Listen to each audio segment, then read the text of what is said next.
Bonjour et bienvenue, Ludo pour Essai Libre. Très heureux de vous retrouver pour cette nouvelle vidéo sur le Tiguan e-hybride 272 chevaux. On est devant le nouveau Tiguan hybride rechargeable en finition Airline. Véhicule qui démarre à partir de 59 000 € jusqu'à 66 000 € dans cette finition Airline et Airline exclusive. Vous pouvez retrouver ma vidéo, je vous la mets là-haut, sur le moteur 150 chevaux.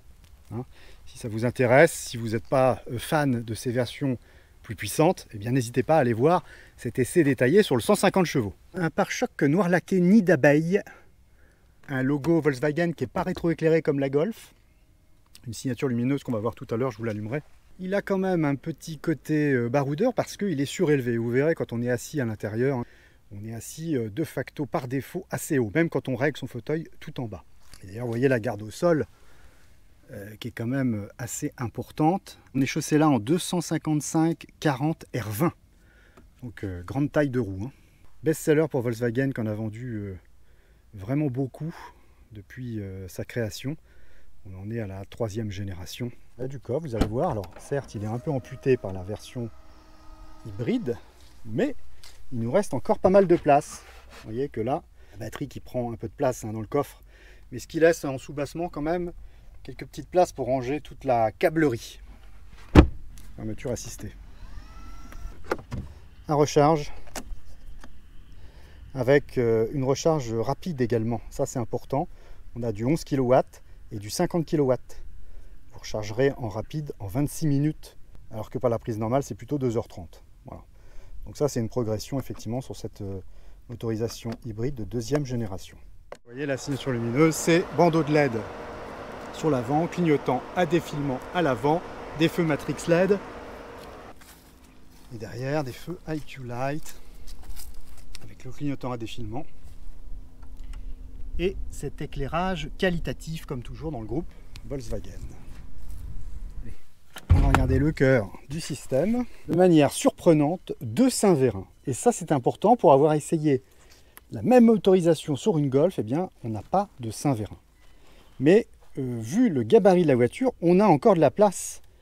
On a la place d'accueillir dans ce grand compartiment moteur ce nouveau bloc d'hybridation. Un moteur thermique 1,5 litre TSI 277 chevaux qui a été revu de fond en comble pour être plus efficient, plus efficace, moins polluant. Et une motorisation électrique qui peut représenter jusqu'à 116 chevaux au maximum, sachant qu'il accompagne le moteur souvent à 75 chevaux. Et quand vous faites un boost, pied au plancher, on peut aller jusqu'à 116 chevaux, donc 272 chevaux au total. Vmax donné à 215 km/h et un 0 à 100 en 7 secondes 2, ce qui est plutôt pas mal pour un véhicule familial, largement suffisant. C'est là qu'on voit les économies des constructeurs, c'est que là, on n'a pas trop de peinture. Vous voyez que la couleur de la carrosserie, c'est plutôt une espèce de rouge. Et bien à l'intérieur du capot, on n'a pas peint complètement. Juste un petit coup de spray, peut-être une couche, et encore. On a vu. Bon, quand on claque la porte, vous voyez, ça sonne plein et sourd. C'est plutôt un véhicule familial, plutôt solide. Vous voyez qu'à l'arrière, c'est même aussi bon. Et alors, à l'arrière, c'est là le grand attrait. Ça change d'une Golf GTE. Vous pouvez aller voir mon essai, je vous le remets là-haut. Ça n'a rien à voir en termes d'espace. Là, on a une place incroyable. C'est là l'attrait de ce véhicule familial, vous voyez, on a de l'espace aux jambes, ça fait plaisir. C'est ça un vrai véhicule familial. Je l'avais dit dans la vidéo précédente, mon essai du 150 chevaux essence, vous voyez, il y a le tigre dans la vitre gauche, pour les enfants ça les amuse. Le tigre, donc le TI, et le guan de l'iguane, donc ça fait Tiguan. C'est le petit clin d'œil. Et on a un double toit ouvrant panoramique, ça c'est pas mal. Bien fini, des sièges dans cette finition Airline, siège tulipe. Bien sûr, un accoudoir sans trappe à ski. Allez, je vous monte les dessous. C'est pas trop dur de se baisser, mais échappement en latéral, parce qu'on a un moteur thermique double sortie. La planche de bord, on l'avait vu dans mon précédent essai. Belle planche de bord, assez qualitative, avec des coutures ici. Petite couture blanche, un liseré bleu. Ici, c'est rétro-éclairé la nuit. Et puis, un grand écran. Moi, je ne suis pas fan. Encore une fois, le noir laqué, C'est pas terrible pour moi. Et les grands écrans verrus, mais là c'est la grande mode. Grand format, on peut régler l'atmosphère ici. Vous voyez, on a des atmosphères différentes du véhicule qui mettent directement dans l'ambiance. Il y a du lounge. Vous voyez, ils ont paramétré ça sur ce Tiguan. On a du joy, hein, de l'énergique. Le marketing visuel de cette voiture. Et là, on peut paramétrer très certainement à la carte. Puis bien sûr, les commandes au volant qui sont physiques avec la touche View qui permet de changer les différents compteurs. Comme d'habitude dans le groupe. Moi, j'aime bien celui-là. On a le frein à main qui est ici, le démarrage. La boîte de vitesse, elle, est au niveau, normalement, de la commande d'essuie-glace. Elle est ici, ce qui libère de la place en centrale pour mettre de l'induction pour 2 téléphones. Bandeau fixe de réglage sur la climatisation. Et là, des boutons paramétrables, notamment les assistances qu'il faut couper à chaque démarrage. Alerte sur vitesse et Line Assist. Et les modes de conduite, éco, confort, sport, individuel, comme toujours. Et les toits ouvrants, ça se fait rare, donc je le signale, et commandes tactiles. Bon, tout est tactile aujourd'hui, hein. Mais les toits ouvrants sur les voitures modernes, ça se fait rare, hein. C'est lourd, c'est coûteux. Il n'y a même plus en option ce type de choses, alors que moi, j'adore ça. Assez parlé, on va aller prendre la route pour ressentir cette hybridation.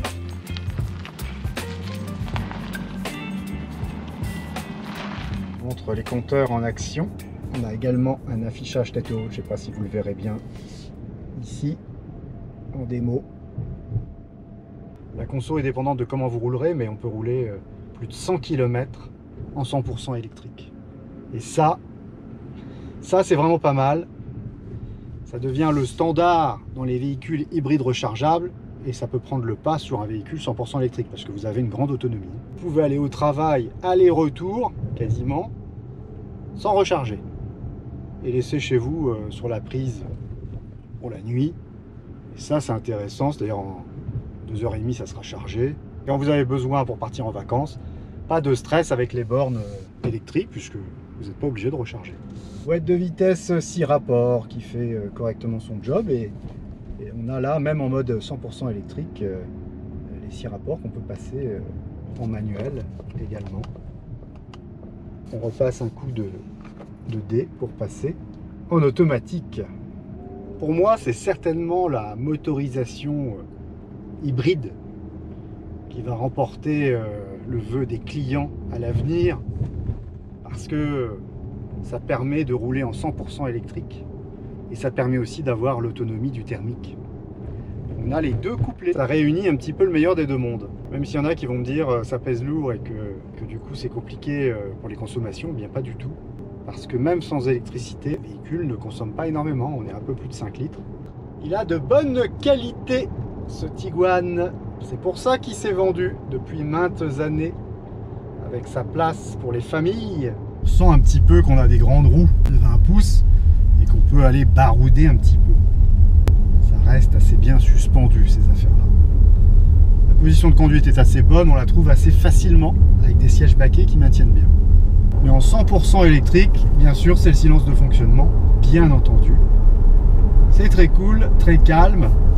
L'intérêt réside dans sa puissance, hein, quand on en a besoin pour doubler, ça peut être fait en un éclair, mais c'est très bruyant, assez bruyant, et la direction est tellement légère au niveau tenue de cap, il n'y a pas de dureté au point milieu, même sur un mode de conduite un peu plus sport, eh bien, il y a tellement une débauche de puissance que la voiture, il faut la tenir, hein, la direction est un peu légère hein, quand même. C'est exactement le même topo dans une Golf GTE. Dites-moi dans les commentaires, vous, ce que vous en pensez de cette version hybride du Tiguan, qui est un véhicule à succès et familial, parce qu'on l'a vu. Le grand attrait, c'est aussi qu'il y a de la place à l'intérieur. Donc donnez-moi votre avis. Véhicule hein, toujours un petit peu cher hein, dans ces niveaux de haute performance. C'est vrai que là, 272 chevaux, ça se paye un peu. On est aux alentours de 60 000 € pour un véhicule très bien équipé, avec une bonne finition. Voilà, c'est le mal du moment, les voitures bien motorisées, bien équipées, qui sont un petit peu chères. Voilà pour cette petite mise à jour de la motorisation hybride rechargeable de 172 chevaux sur ce Tiguan. C'était intéressant de vous refaire une vidéo sur ce sujet, puisque la motorisation a tout son intérêt avec ce couple électrique thermique.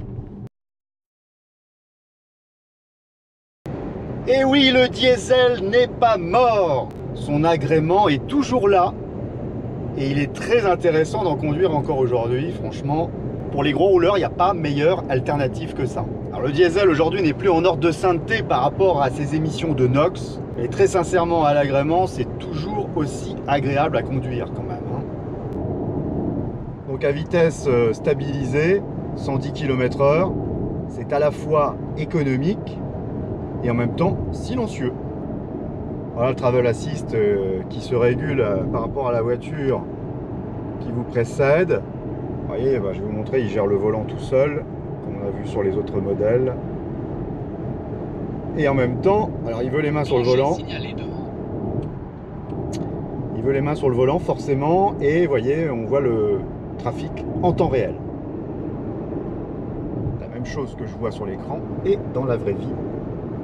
Il y a un bon amortissement de base avec cette nouvelle plateforme MQB Evo qui est prévue pour les hybridations et les moteurs essence. Il est plus agréable que le moteur ITSI de 150 chevaux. Il est moins braillard et il a plus de couple, 53 000 € hors option. Toujours agréable ce couple de 360 Nm par rapport à l'essence qui est à 250. Ça se ressent et c'est vraiment appréciable à conduire ce TDI. Une direction un petit peu électrique qui se renforce légèrement quand on passe en mode sport. Mode sport. RAS côté boîte auto DSG 7 rapports, voilà, qui fait bien son job, et le freinage qui a un bon toucher au niveau de la pédale. Allez, je vais essayer de vous montrer les consommations moyennes de ce véhicule, en sachant qu'il a déjà roulé un petit peu. Alors on va regarder dans les menus à gauche, parce qu'on peut circuler et afficher des choses qui nous intéressent, comme la conso moyenne. Sur un diesel, ça vous intéresse? 7 litres 2, 7 litres 2 sur plusieurs kilomètres, puisque vous voyez que l'autonomie, il reste 560 km d'autonomie. Je suis à peu près aux 3/4. Mais 7 litres 2 de conso, c'est pas énorme, sachant qu'elle est donnée à 5 litres 7. Bon, voilà, c'est des conditions d'essai automobile. Franchement, c'est économique, avec une belle autonomie. Ce véhicule s'adresse vraiment aux rouleurs par rapport à cet agrément de conduite, cette autonomie.